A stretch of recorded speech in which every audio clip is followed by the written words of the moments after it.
Most of the villagers are moving away on their wooden skates with thin steel blades toward the horizon, into a future that is little more than a sketch. Slightly to the right of centre stands an important-looking group in elegant, gold-embroidered garb. Ladies with hooped skirts and tall wigs, gentlemen with precious ostrich feathers adorning their hats. A grey beggar attempts to stir their pity, but they show no interest. What are they doing on the ice in some God-forsaken village, without a coach, without servants? How did they get here? And what exactly are all these people doing?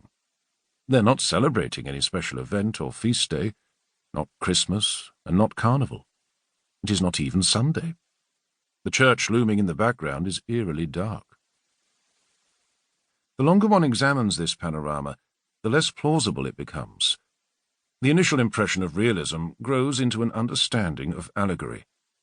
A whole society is on the same ice here, rich and poor, men and women, children and the elderly, masters and servants, all equalized by frost and cold, but seemingly untouched by it. Only the animal cadaver in the left corner hints that death will leave its mark on this idyll. The bird trap made from an old door is ready to snap shut and crush its next victim, reminding the viewer that earthly pleasures are transient. Carpe diem, seize the day. An empty beehive stirs latent memories of lazy summer afternoons with blazing, colourful blossoms. Soaring above this busy miniature world, exactly in the middle of the sky, a large bird seems to fly higher and higher. Is it an ordinary bird, or the last memory of the presence of the Holy Ghost? The creator of this landscape, Hendrik Averkamp, 1589 to 1634, specialized in winter scenes. He painted them year-round in his workshops in Amsterdam, and later in Kampen in the Netherlands. Depicting bustling crowds socializing while apparently not feeling the cold may have been an expression of his own longing to be part of a greater world.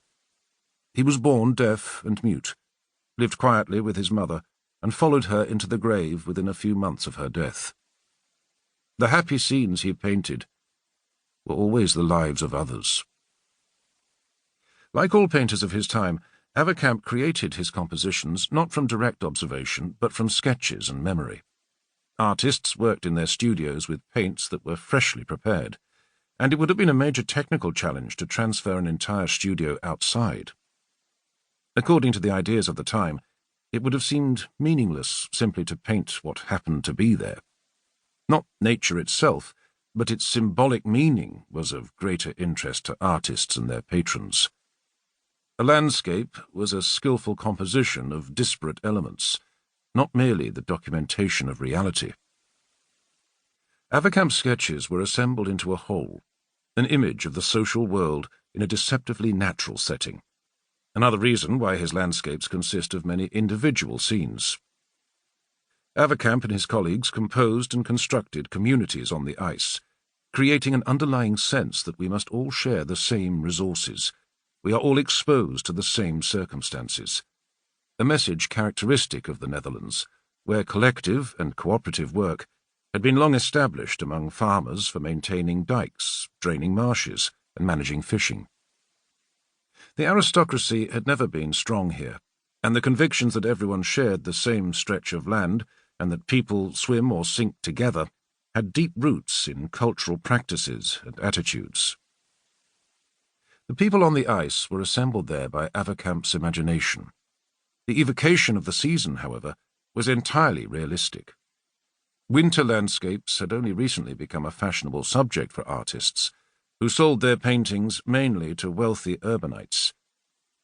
Averkamp created his little masterwork in 1608, a year that had suffered particularly severe frosts. Half a century earlier, winter landscapes had been almost unknown in European painting. Since then, however, winters had been unusually long and grim. Snow fell more abundantly than before. Rivers and seaports remained frozen until the spring. Word had it that in Eastern Europe, birds dropped out of the sky, frozen to death. The winter of 1607...